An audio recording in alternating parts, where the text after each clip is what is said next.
but potentially our collective future. This is such a moment. To the parties to the conflict, the potential parties to the conflict, and to the Security Council as the representative of the international community, I have a simple and clear message. Give peace a chance. The confrontation between Israel and Iran is escalating rapidly with a terrible toll. That it is not seeking nuclear weapons. But let's recognize there is a trust gap. The only way to bridge that gap is through diplomacy to establish a credible, comprehensible, and verifiable solution, including full access to inspectors of the IAEA as the United Nations technical agency in this field. For all of that to be possible, I appeal for an end to the fighting and the return to serious negotiations. At this defining moment, I urge this Council to act with unity and urgency for dialogue. And I urge the international community to rally behind the sole path that can deliver lasting peace, diplomacy, grounded in international law, including the UN Charter. This is even more crucial given the unfolding horrors in Gaza. Excellencies, the only thing that is predictable is that the consequences of continuing this conflict are unpredictable. Let us not look back on this decisive moment with regret.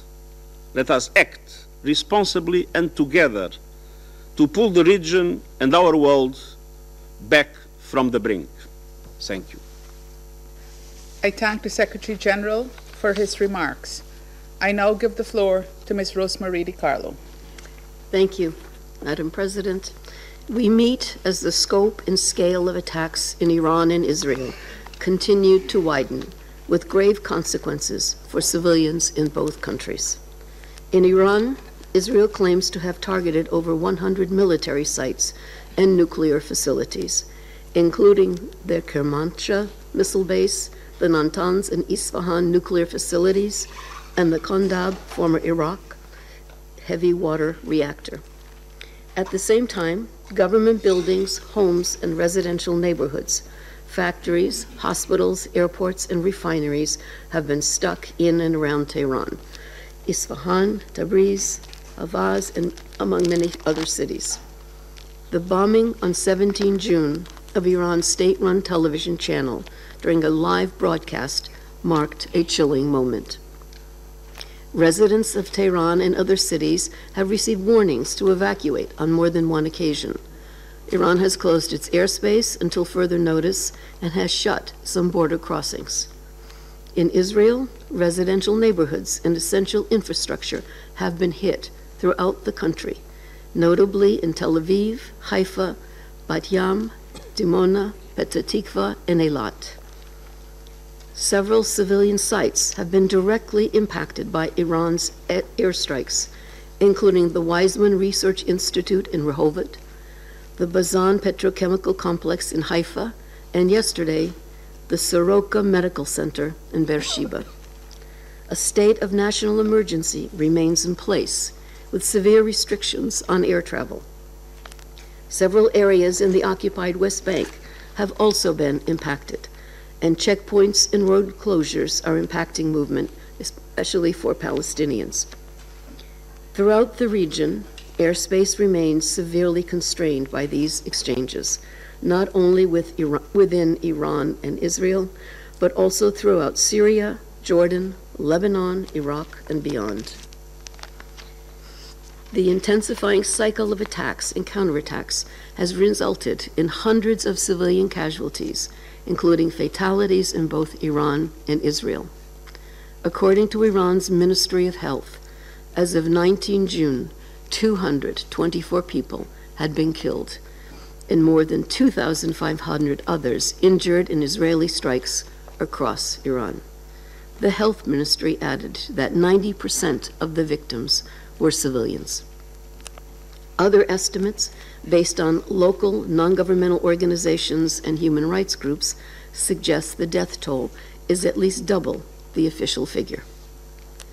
In addition, there have been over 20 high-ranking Iranian military leaders killed, notably the commander and chief of staff of the Iranian Armed Forces, the IRGC commander-in-chief, and IRGC intelligence chief, as well as several nuclear scientists.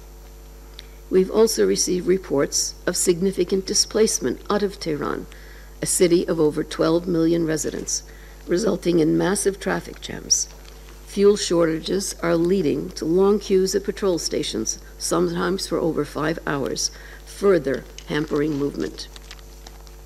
And still, many remain trapped in their homes in Tehran with nowhere to flee.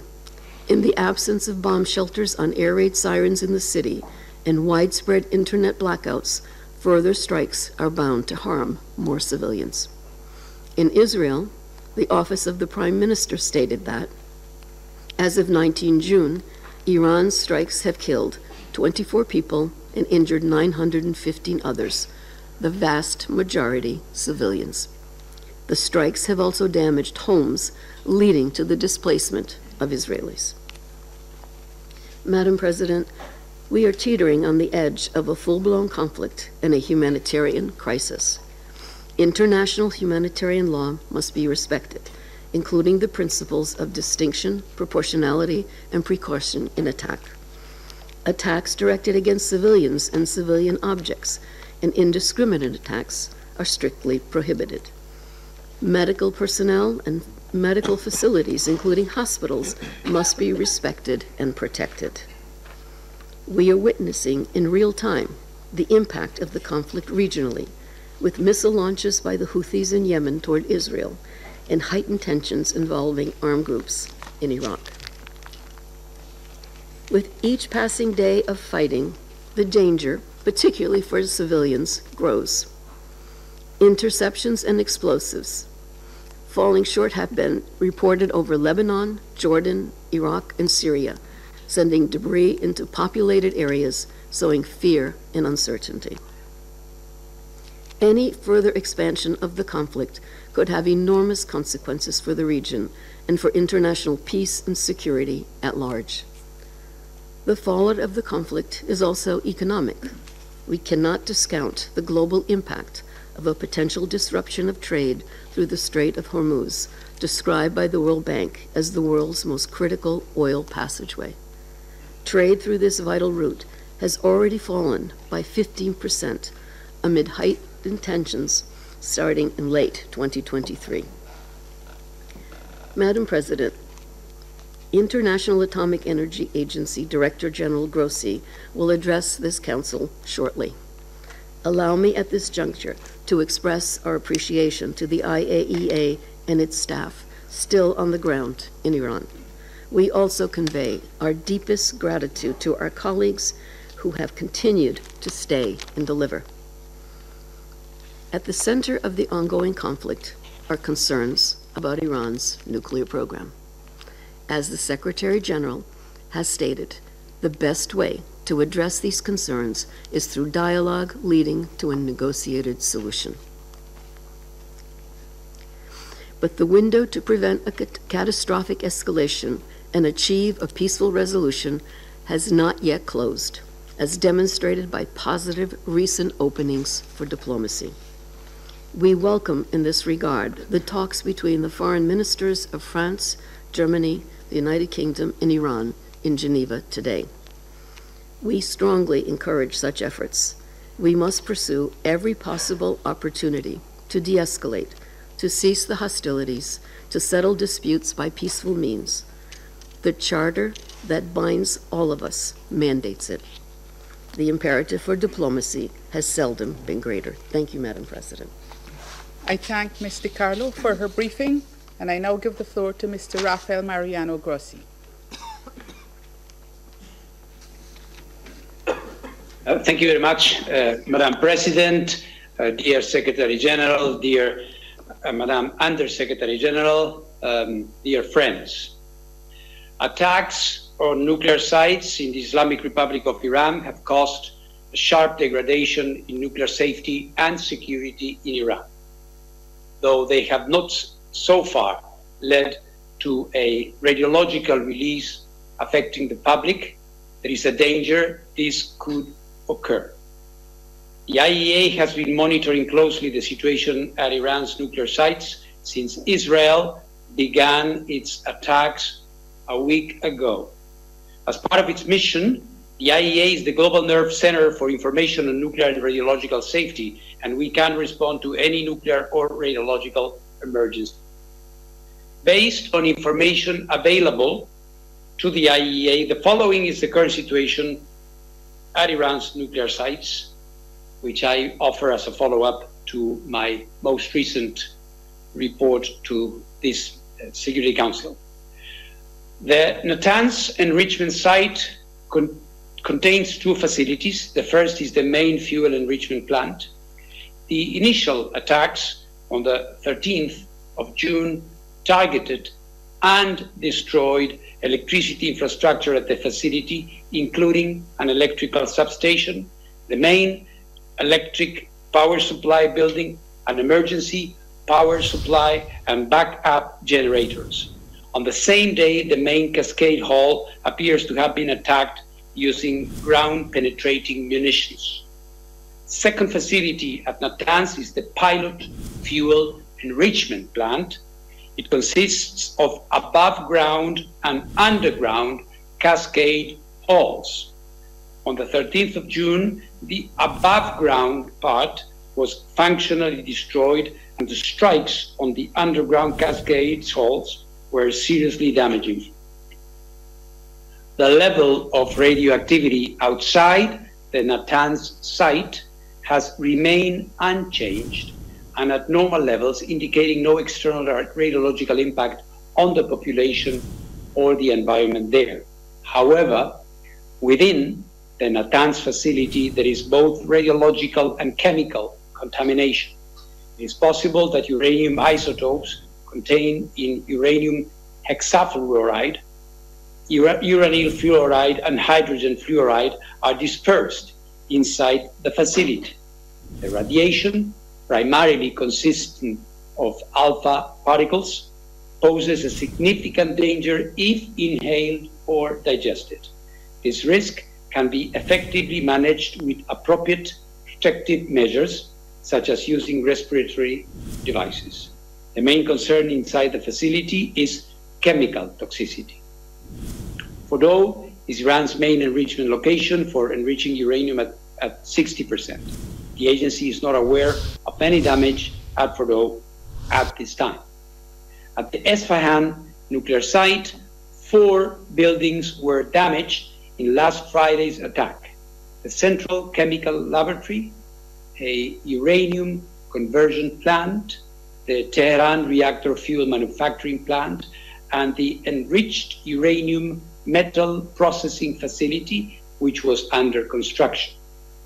No increase of off-site radiation levels was reported. In Natanz, the main concern here is chemical toxicity.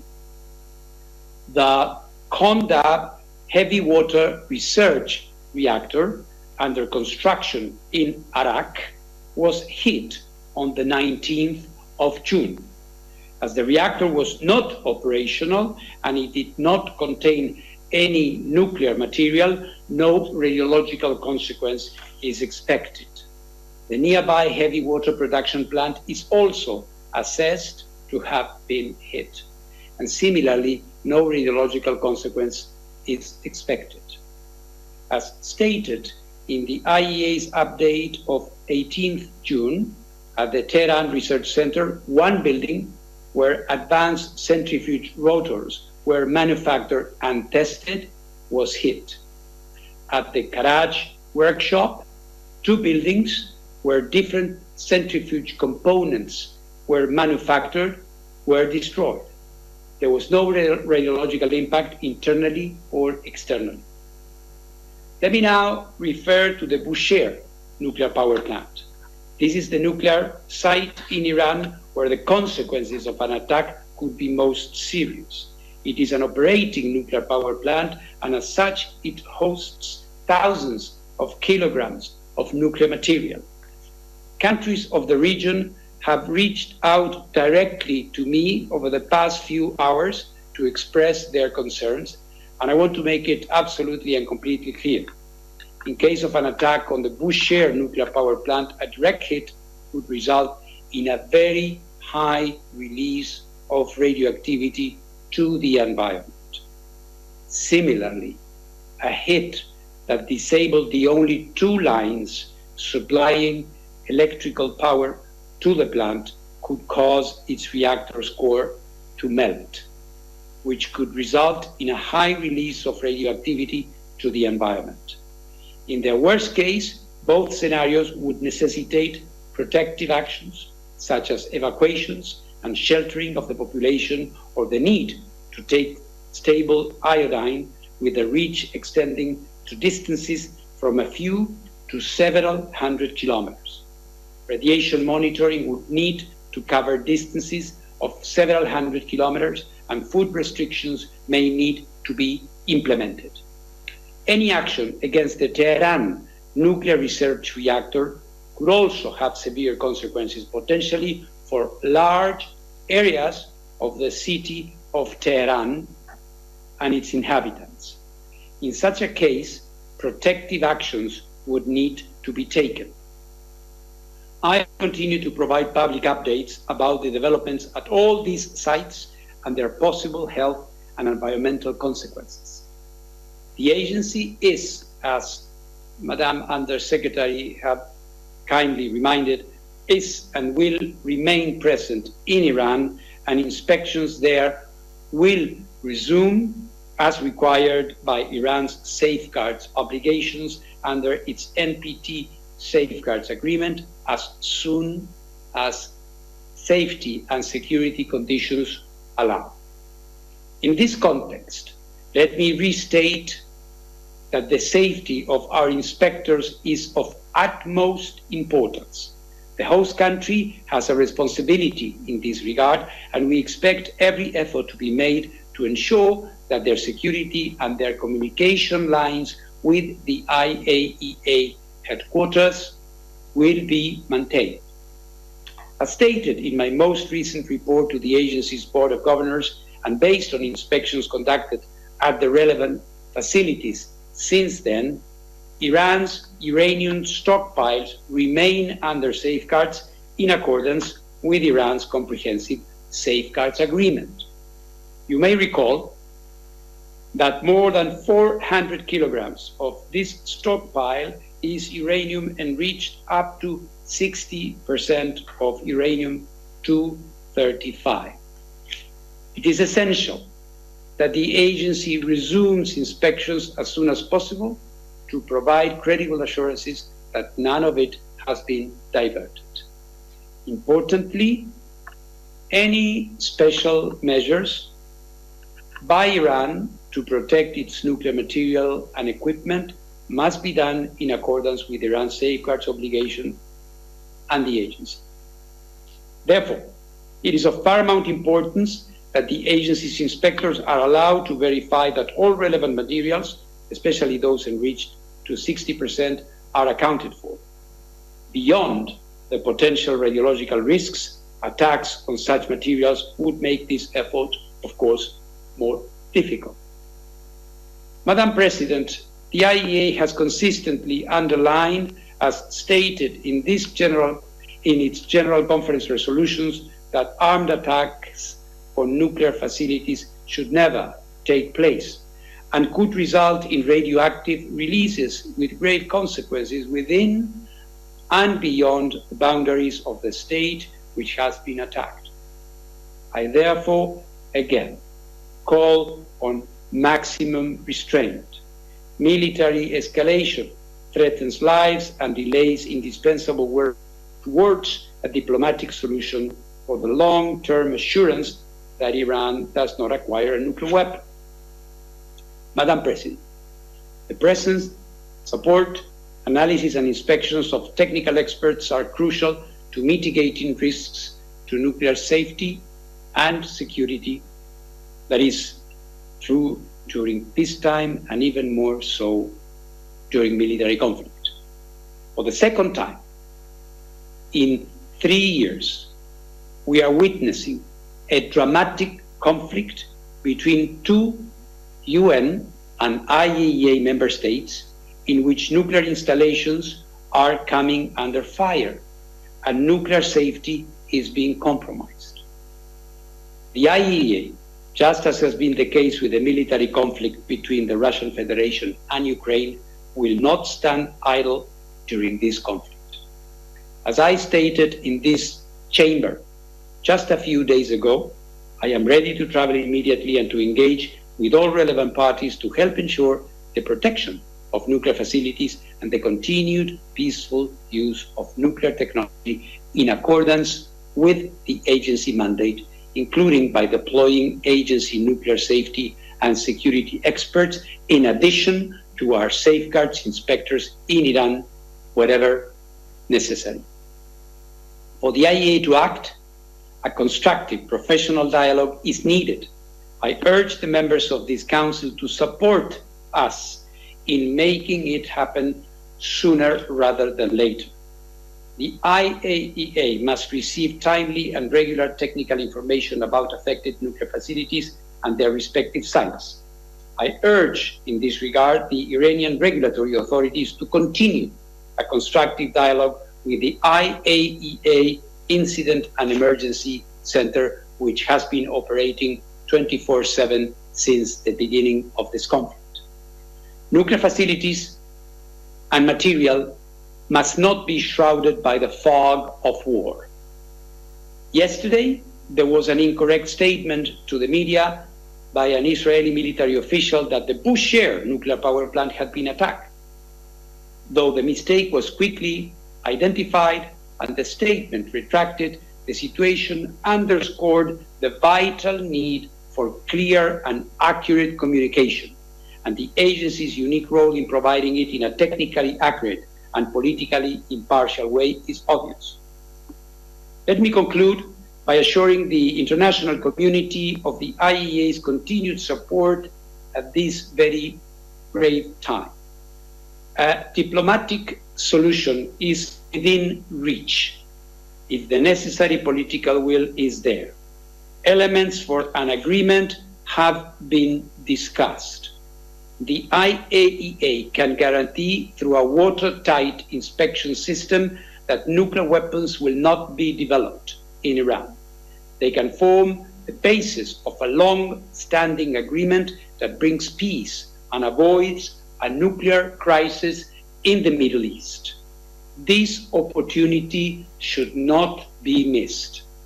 The alternative would be a protracted conflict and a looming threat of nuclear proliferation that, while emanating from the Middle East, would effectively erode the NPT and the non-proliferation regime as a whole. Thank you very much.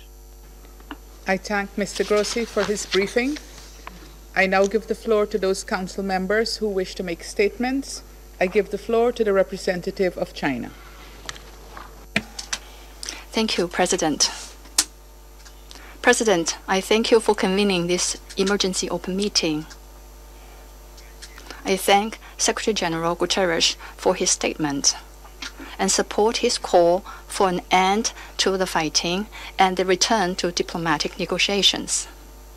I thank Undersecretary General Di Carlo and Director General Grossi for their briefings.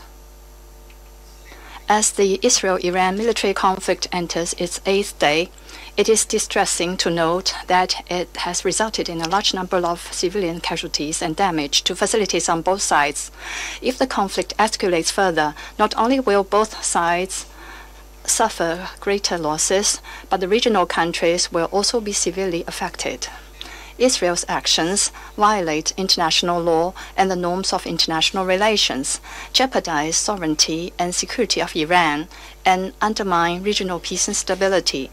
China unequivocally condemns this. Chinese President Xi Jinping has put forward a 4-point proposal regarding the current situation. Chinese Foreign Minister Wang Yi has spoken separately with his counterparts of Iran, Israel, and the regional countries. At this critical juncture, the international community should further forge a consensus and make every effort to promote talks to ease tension. I will make 4 points. First, there must be an immediate ceasefire and an end to fighting. The use of force is not the right way to resolve international disputes. It will only exacerbate hatred and conflicts.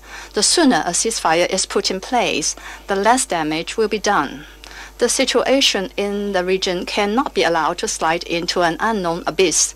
The parties to the conflict, Israel in particular, should cease fire as soon as possible to prevent the situation from escalating and to avoid any spillover of the war.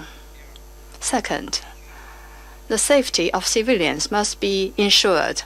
The red line of protecting civilians in armed conflicts must not be crossed at any time, and the indiscriminate use of force is unacceptable. The parties to the conflict must strictly abide by international law, resolutely avoid harming innocent civilians, refrain from attacking civilian facilities, and facilitate the evacuation of third country nationals. Third, we must stay committed to dialogue and negotiation. Communication and dialogue are the right paths to lasting peace. The current conflict has interrupted the negotiation process on the Iranian nuclear issue. The attacks on multiple Iranian nuclear facilities set a dangerous precedent and could have catastrophic consequences. We must not waver in the general direction of a political settlement to the Iranian nuclear issue, and we must persist in returning the Iranian nuclear issue to the track of a political solution through dialogue and negotiation. China welcomes the talk in Geneva among foreign ministers of UK, France, Germany, and the High Representative of EU for Foreign Affairs and Security Policy, and the Foreign Minister of Iran. Fourth, we must bring together the efforts of the international community to promote peace.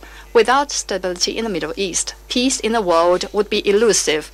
The Israel-Iran conflict has led to a sudden escalation of tension in the Middle East and has also had a serious impact on global security.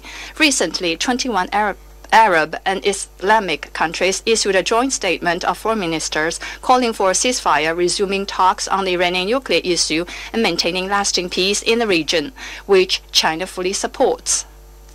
The international community, especially major countries with special influence on the parties to the conflict, should make efforts to cool down the situation rather than the opposite.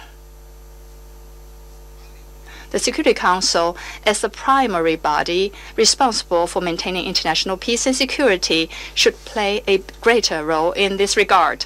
We support the Council in taking necessary actions in a timely fashion. China stands ready to continue to strengthen communication and coordination with all relevant parties, build synergies, uphold justice, and play a constructive role in restoring peace in the Middle East. Thank you, President. I thank the representative of China for his statement, and I give the floor now to the representative of Pakistan. Thank you, Madam President. I would like to thank Secretary General Guterres for his presence and thoughtful and compelling remarks. Secretary General, you spoke about a defining moment and our collective future, as well as collective responsibility. And we fully agree with you and your call to give peace a chance. And in that context, your appeal to end the fighting and return to negotiations. I'm also thankful to Undersecretary General Di Carlo for her complimentary briefing, as well as the briefing by Director General Grossi. We note in particular his view that diplomatic solution is within reach with necessary political will. Madam President, last Friday, the Council had an emergency session in the wake of Israel's military strikes, violating the sovereignty and territorial integrity of Iran, in flagrant violation and contravention of the UN Charter and fundamental principles of international law. 1 week later, as a result of such irresponsible behavior, the situation has only exacerbated, with grave implications for regional and international peace and security. Pakistan strongly condemns the unjustified and illegitimate aggression by Israel. We stand in solidarity with the people of Iran. We unequivocally denounce the blatant attacks and military strikes carried out by Israel, which constitute a grave danger and a serious threat to the peace, security, and stability of the entire region and beyond, with serious implications. We offer our sincere condolences and sympathies to the brotherly people of Iran on the loss of life as a result of these unprovoked attacks. The ensuing humanitarian crisis and civilian toll on both sides is also deplorable. International humanitarian law must be complied by all sides. The attacks against nuclear facilities for peaceful purposes are deeply troubling. Such attacks contravene international law, the Charter of the UN, Statute of the IAEA, and relevant IAEA General Conference resolutions on the issue. It is the responsibility of the IAEA to clearly pronounce its legal position with regard to such attacks, as well as to report it to the Board of Governors and to the Security Council about the legal safeguards, safety and security implications of such attacks. The agency should fulfill that responsibility. Madam President, the latest crisis has aggravated the existing tensions in the region, arising from Israel's continuing ruthless assault on Gaza that has resulted in an unprecedented humanitarian catastrophe for the innocent Palestinians, as well as its recurring violations of international law in Syria, Lebanon, and Yemen. The Security Council bears primary responsibility to immediately stop this wanton aggression and hold the aggressor accountable for its actions. The Security Council must fulfill its duty and affirm the following. First, categorical rejection and condemnation of Israel's attacks on the Islamic Republic of Iran since 13th of June and all actions that contravene international law and the purposes and principles of the Charter of the United Nations. Second, play its due role to end the hostilities and promote de-escalation for achieving a comprehensive ceasefire before the situation spirals out of control and threatens the peace and stability of the entire region. Third, clear denunciation of the targeting of IAEA safeguarded nuclear facilities against the provisions of international law and the UN Charter as reflected in the UN Security Council resolutions, IAEA resolutions, and international humanitarian law, including the Geneva Conventions. The Security Council must implement its own resolution 487. Fourth, call for dialogue and diplomacy to promote a peaceful and lasting resolution of the crisis. Diplomacy must be given a chance. Madam President, regrettably, Israeli unlawful strikes against Iran came at the time of intense diplomatic engagement on Iran's nuclear issue. These illegal actions must not be allowed to scuttle that dialogue. Parties must swiftly return to the path of negotiations, which is the only viable means to reach a sustainable agreement regarding the Iranian nuclear program. We note the willingness expressed by the United States to keep the door for negotiations open. We also take note of the dialogue between the E3 and Iran. We hope that the diplomatic efforts and engagements will bear fruit. We reaffirm our long-standing position that all issues concerning Iran's nuclear program must be resolved peacefully through dialogue and diplomacy in accordance with the rights international obligations and responsibilities of all the parties concerned.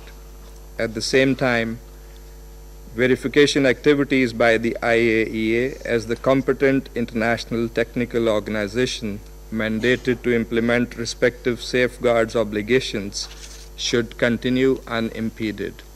The IAEA must continue its work in an impartial and apolitical manner to provide objective reporting and credible information regarding the issues under its purview.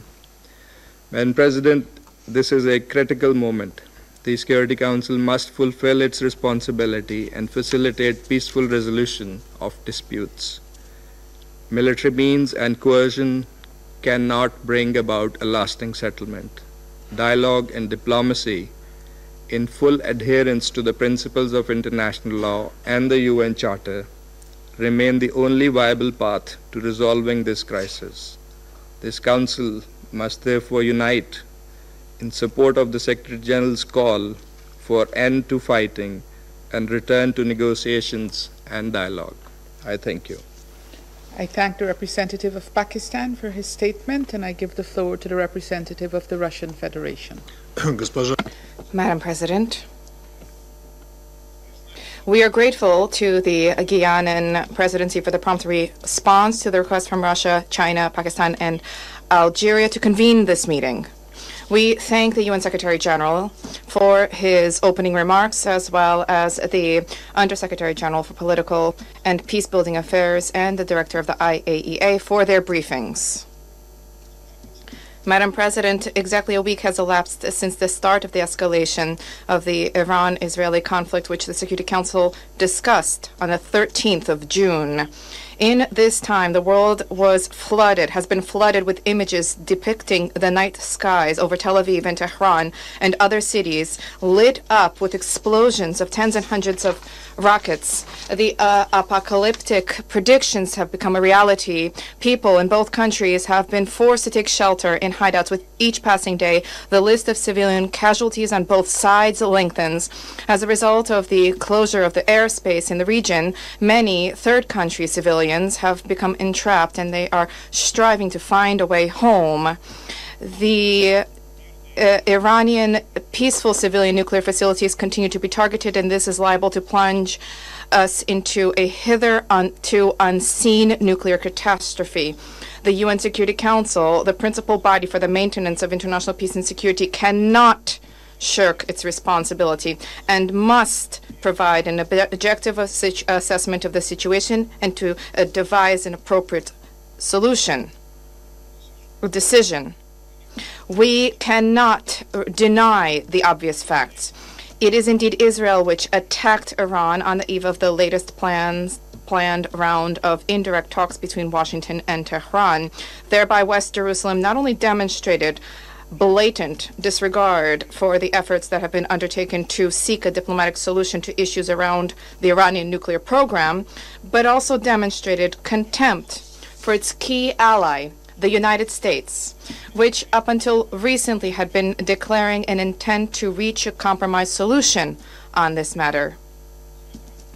It is worth recalling that the Iranian nuclear program is not a scroll secured by 7 seals, indiscernible to the international community. The nuclear facilities and installations in this country are under the safeguards of the IAEA and are continuously subject to scrupulous verification by agency inspectors. Not a single of the member states of this body is under more stringent oversight and scrutiny. Iran has been strictly complying with its obligations under the NPT and the Comprehensive Safeguards Agreement. The Secretariat of the agency's reports have no mention whatsoever about the presence of proliferation risks. So it turns out that Israel has disregarded the assessments of the Specialized International Agency, having on its own authority appointed itself a judge, single-handedly deciding to carry out strikes against a sovereign country with no regard for the UN Charter and international law. Just recently, in the Middle East, a tragic precedent occurred of an invasion into a state under the pretext of alleged presence there of WMDs, which subsequently failed to materialize. It's a pity that the United States, which demonstrated to the entire world this discredited example in 2003, which generated suffering for millions of people, does not wish to learn from its own mistakes. Today, the U.S., yet again, together with the U.K., France, and Germany, is attempting to persuade all parties to believe the groundless fabrications about plans allegedly harbored by Tehran to gain possession of nuclear weapons. Nor can we forget the fact that the attack on Iran was carried out at the time when the entire world observed with horror the ongoing man-made disaster which was unfolding in Gaza and continues to unfold in Gaza, and was condemned the ongoing humanitarian blockade of the Strip, and was awaiting the high-level conference in support of the two-state formula under the aegis of the United Nations in accordance with General Assembly resolutions.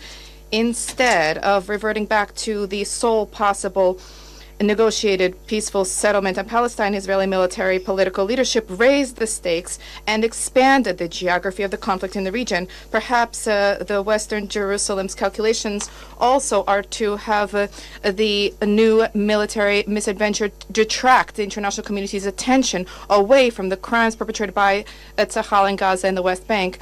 We have seen highly perilous attempts to drag third countries into this confrontation, and this, as was rightly noted by the Secretary General, would have colossal consequences not just for the stakeholders and the parties engaged, but for the entire region, international peace and security as a whole. We concur with Mr. Guterres' position about the need to avoid internationalization of the conflict.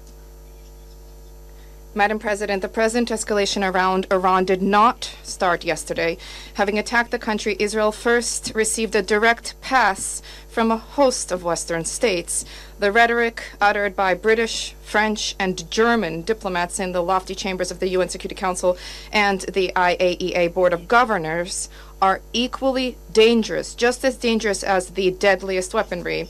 The blatant blackmail of the leadership of the agency in order to compel it to draft a vague so-called comprehensive assessment on the Iranian nuclear program, pushing through biased anti-Iranian resolutions at the IAEA Board of Governors. All of this made those countries effectively complicit in the Israeli aggression. Let's recall that this specific IAEA report was one of the justifications used by Israeli leadership for the attack on Iraq. What is telling in this connection is a cynical statement from the German Chancellor, Mr. Merz, about, and I quote, Israel doing the dirty work for us. End of quote. The fact that the launch buttons are being pressed by West Jerusalem does not absolve Washington, London, Paris, and Berlin from responsibility for what is taking place. Russia views the ongoing intense Israeli attacks targeting civilian objects in Iran as completely unacceptable and unlawful under international law. As a result of these reckless actions, unacceptable threats are being posed to international peace and security. Nuclear facilities cannot be targeted by strikes. We demand that West Jerusalem immediately cease attacks and raids on Iran, first and foremost the nuclear facilities which are under the protection of the IAEA. We expect that the agency leadership will draft in short order a detailed written report and response to the reports for consideration of the IAEA Board of Governors and the Security Council with a frank assessment of the damage sustained by Iran's nuclear and energy facilities, as well as the safeguards application in that country, including in the context of the presence of inspectors there, inspectors whose lives were under imminent threat. We take note of the clear Iranian statements about its steadfast commitment to obligations under the NPT and the willingness to resume contact with Washington to forge possible solutions that dispel all baseless suspicions and biases vis-a-vis Tehran's nuclear program under the condition that Israeli attacks cease. We support this position. We share the Secretary General's call for an immediate de-escalation resulting in a ceasefire. We firmly believe that a resolution can be provided for in a sustainable way only through diplomacy and negotiations. The goals of nuclear nonproliferation, whose cornerstone is the NPT, cannot and must not be attained through aggression at the cost of innocent lives. We believe that solutions whereby Iran's right to peaceful nuclear activity and Israel's unconditional safety and security will simultaneously be upheld are feasible and attainable. We have conveyed these options to our U.S. and Israeli colleagues as well as Iranian partners. We stand ready to provide them with the necessary assistance in seeking solutions that are acceptable to all. For now, we still have an opportunity to avoid another devastating war that would have unpredictable repercussions for the entire region and world. We stand ready to seek relevant solutions and decisions at the UN Security Council to engage constructively with all parties who genuinely advocate diplomacy and dialogue. Thank you. I thank the representative of the Russian Federation for his statement, and I give the floor to the representative of Algeria. Thank you, Madam President. First, I wish to express our appreciation to you for convening this urgent meeting, the second within a week, which underscores the seriousness of the situation before us. I thank the Secretary General for his remark and his personal engagement toward peace and stability in the region. And we echo your call for dialogue and for ending the fighting. I also thank USG DiCarlo and Director General Grossi for their briefings. Madam President, Israel's attack against Iran is an unprovoked and unjustified act. It constitutes a flagrant violation of the Charter of the United Nations. This is an attack on nuclear facilities under IAEA safeguard.